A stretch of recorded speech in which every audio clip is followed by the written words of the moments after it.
Okay, geometry, section 9.6, they introduce another kind of vocabulary word to us, which is a secant line or a secant. Tangents we talked about before. Here's an example of a tangent. We have a circle, and then any line that I draw that just only touches at just one spot, that's going to be a tangent line. But a secant line, here's what a secant line does, okay? He's going to touch at exactly two places, okay? So he's kind of like a chord that goes all the way through the circle. Okay, so that's just an example of a secant line. Here's a couple more examples of a secant line. So secant line is just touching at two places, going straight through a circle. Okay, this one's only touching and just grazing and veering off, but these are going like through the circle, so that's a secant line. Okay, so here we have something going on where we have two secant lines that are intersecting each other. Okay, so I have this secant line and I have this secant line, okay? And then they've marked out angles A, or angle 1 and angle 2, where those two are crossing each other, okay? So what we have going on here is, if you notice those two secant lines, we can pick on arc AB and we can pick on arc CD, okay? And what will happen, let's say arc AB, let's say that is, I don't know, let's say that that is 140 degrees. Okay, that arc AB is. Okay, let's say arc DC is just a little bit more than that. So let's say that this is 160 degrees. Okay, from here to here. Okay, so 140 and 160. That's what those guys are. Okay, if we're trying to find the measure of angle 1, okay, we don't necessarily know that this dot is in the center of the circle. In fact, it doesn't look like he is. Okay. So since he's not in the center of the circle, okay, if he was, and I had my circle here, and I had them crossing exactly in the middle, and this was 140, this would definitely have to be 70 degrees because it's just half of, or no, this would be 140 degrees also because the central angle is the same, okay? But this guy's not going to be exactly 140 degrees, okay? He's going to be a little bit different than that, okay? Because he's not in the center, he's not connecting in the center. So what I can do is this theorem tells me that I take these arcs and I find the average of them, right? I just average them together. So I take 140 plus 160. I take these two arcs, add them together, okay? And then to take half of that, or you can take them and add them together and divide by 2, okay? So 140 plus 160 divided by 2. 140 plus 160 is going to be 300 degrees. Divided by 2 is 150, okay? Or you can just think about the average of 140 and 160, what's exactly in the middle of them. This is going to be 150 degrees, okay? So you have to average out the two arcs when they're not connecting in the center here, like this one is, okay? So then I can find what angle 2 is, because these two angles, angle 1 and angle 2, have to live on a straight line, and a straight line is 180 degrees, so angle 2 will have to be 30 degrees.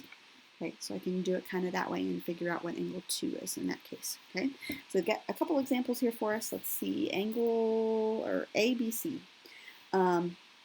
They're wanting us to find what angle X is. And now notice that the point where those two secant lines are connecting with each other, that's not in the center of the circle. Okay, so I have arc here that's 84 degrees, and I have an arc here that's 130 degrees.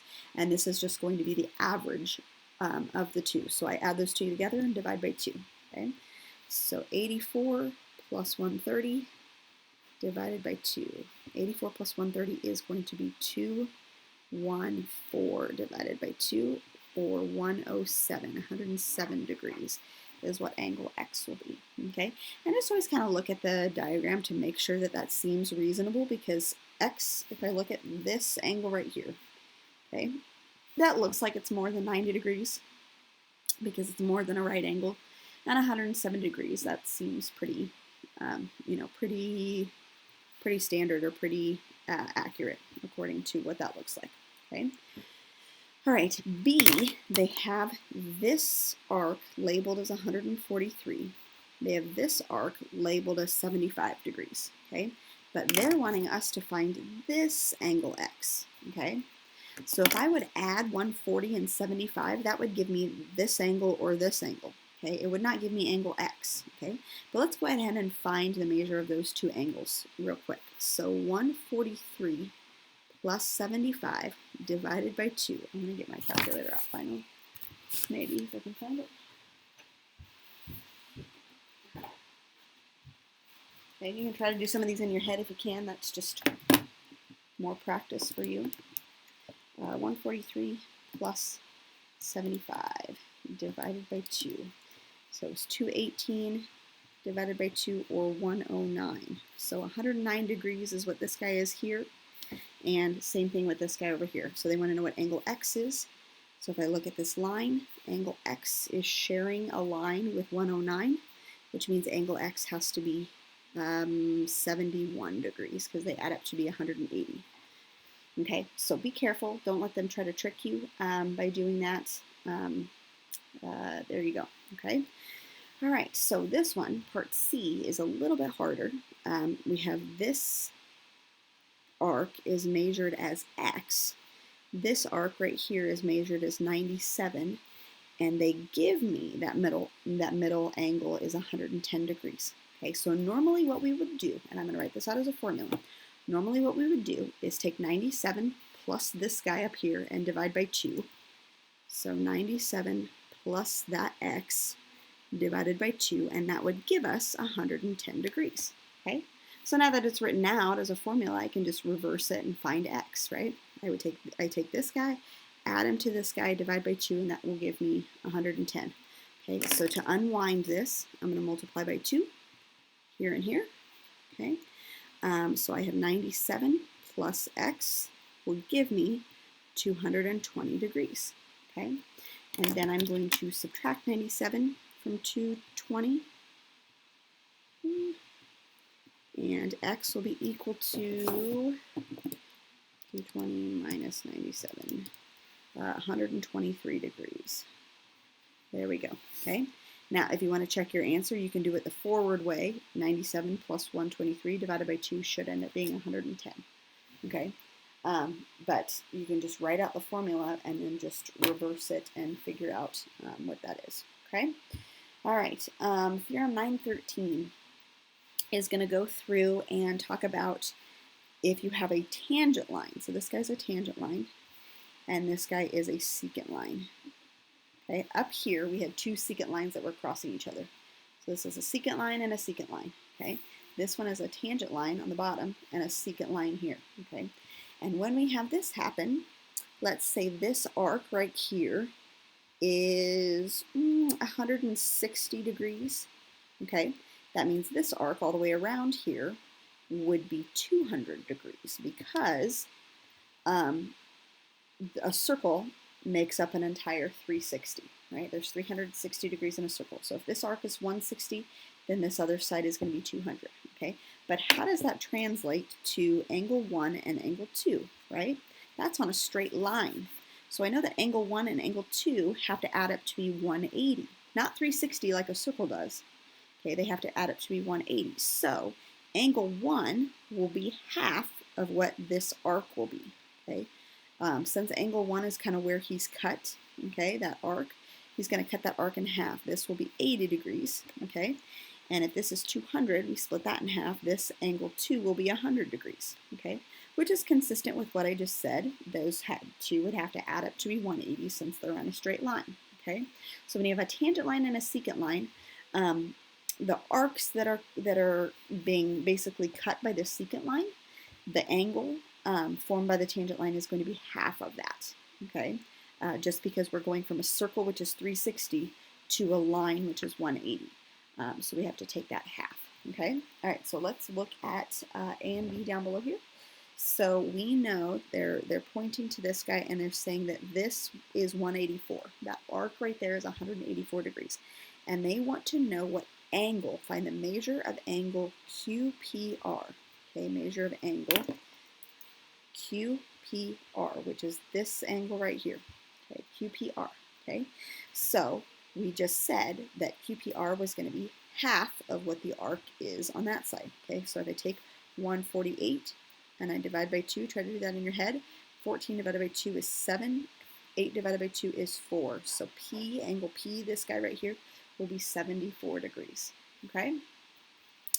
I could also think about this other side here. So if this is 184 degrees, what would be the measure of this side, this arc on this side? Okay, I know that those two would have to add up to be 360. So 148, let's do this, 360 minus 148 would end up being 212 degrees is what this guy is on this side. Okay?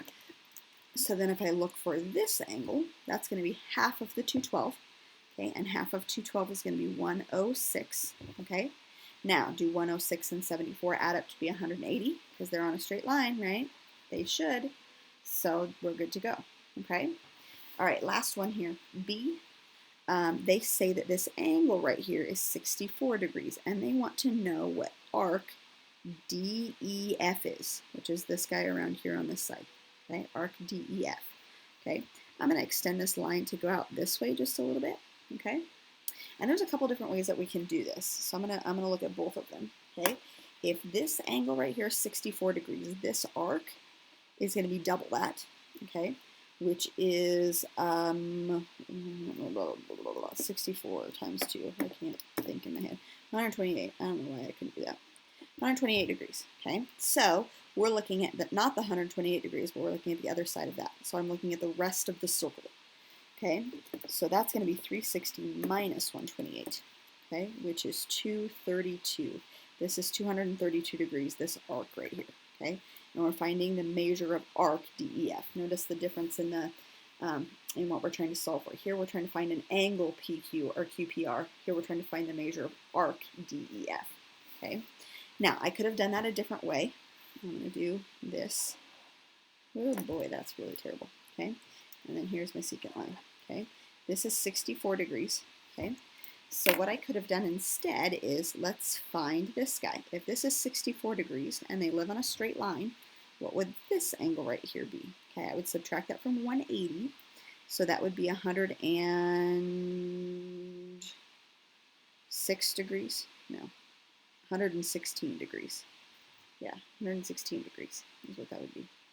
And then I double that to get the measure of this arc. So 116 doubled is going to be 232. Okay, so I could have gone that route instead to find the measure of that arc. Okay, so two different concepts in this part. I'm going to save the rest of 9.6 for a second video because this is kind of a long section. But the two different concepts that we have here, these are two secant lines crossing each other. Okay, and you find the average of them to find any angle that's in the middle. Here is a secant line and a tangent line, which is half, okay, of any of the arcs that are that are being cut. So angle here is half of what this arc is. Okay, all right.